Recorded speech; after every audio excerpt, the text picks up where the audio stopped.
কেন্দ্ৰীয় চৰকাৰৰ বাজেটত আমি দেখা পালোঁ যে আফগানিস্তানৰ কাৰণে 200 কোটি টকা ধাৰ্য কৰিছে। আফগানিস্তানৰ তালিবান চৰকাৰক 200 কোটি টকাৰ সাহায্য দিয়াৰ কাৰণে কেন্দ্ৰীয় চৰকাৰে বাজেটত ধন ধাৰ্য কৰিছে। এতিয়া আমাৰ প্ৰশ্নটো হ'ল যে এই কেন্দ্ৰীয় চৰকাৰে ভাৰতবৰ্ষত তালিবানৰ বিৰুদ্ধে তেওঁলোকে ৰাজনীতি কৰে।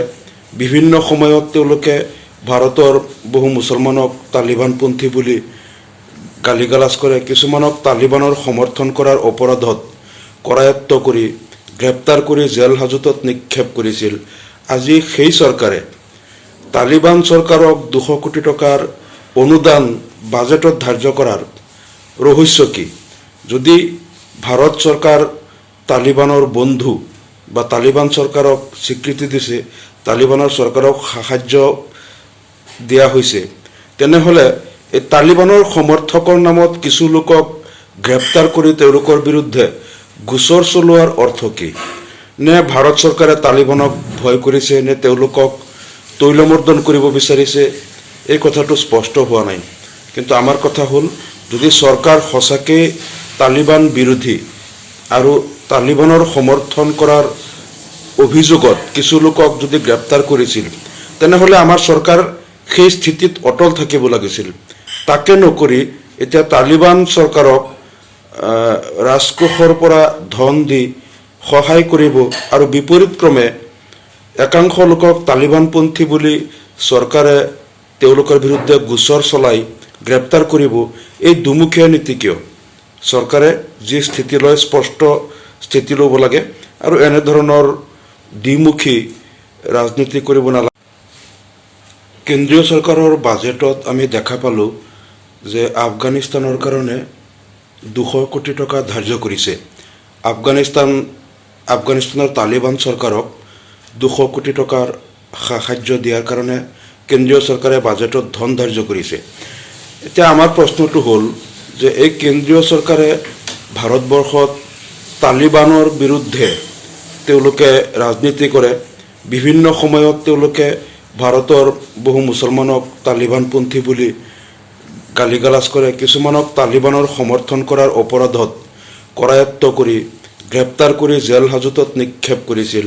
আজি সেই চৰকাৰে তালিবান চৰকাৰক 200 কোটি টকাৰ অনুদান বাজেটত ধাৰ্য কৰাৰ ৰহস্য কি?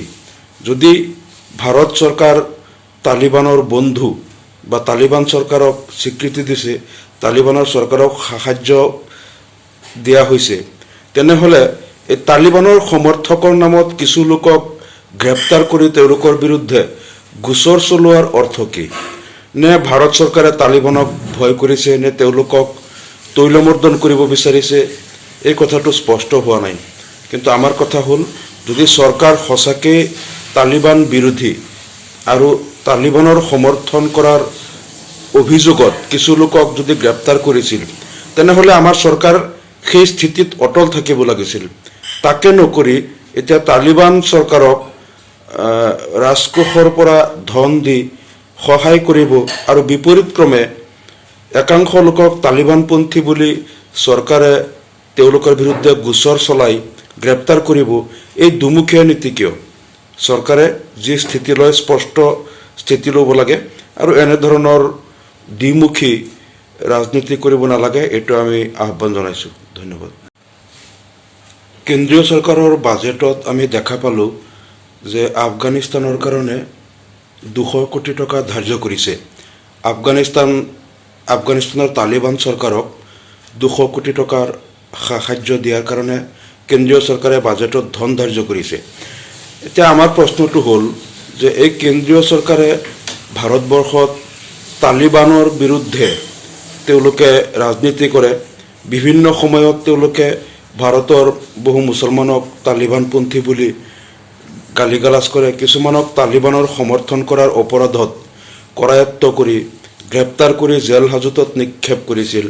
আজি সেই চৰকাৰে তালিবান চৰকাৰক 200 কোটি টকাৰ অনুদান বাজেটত ধাৰ্য কৰাৰ ৰহস্য কি? যদি ভাৰত চৰকাৰ তালিবানৰ বন্ধু বা তালিবান চৰকাৰক স্বীকৃতি দিছে, তালিবানৰ চৰকাৰক সাহায্য দিয়া হৈছে তেনেহ'লে এই তালিবানৰ সমৰ্থকৰ নামত কিছু লোকক গ্ৰেপ্তাৰ কৰি তেওঁলোকৰ বিৰুদ্ধে গোচৰ চলোৱাৰ অৰ্থ কি? নে ভাৰত চৰকাৰে তালিবানক ভয় কৰিছে, নে তেওঁলোকক তৈলমৰ্দন কৰিব বিচাৰিছে, এই কথাটো স্পষ্ট হোৱা নাই।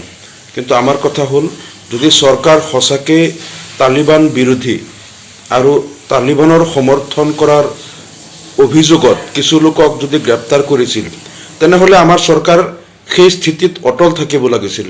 তাকে নকৰি এতিয়া তালিবান চৰকাৰক ৰাজকোষৰ পৰা ধন দি সহায় কৰিব আৰু বিপৰীতক্ৰমে একাংশ লোকক তালিবানপন্থী বুলি চৰকাৰে তেওঁলোকৰ বিৰুদ্ধে গোচৰ চলাই গ্ৰেপ্তাৰ কৰিব, এই দুমুখীয়া নীতি কিয়?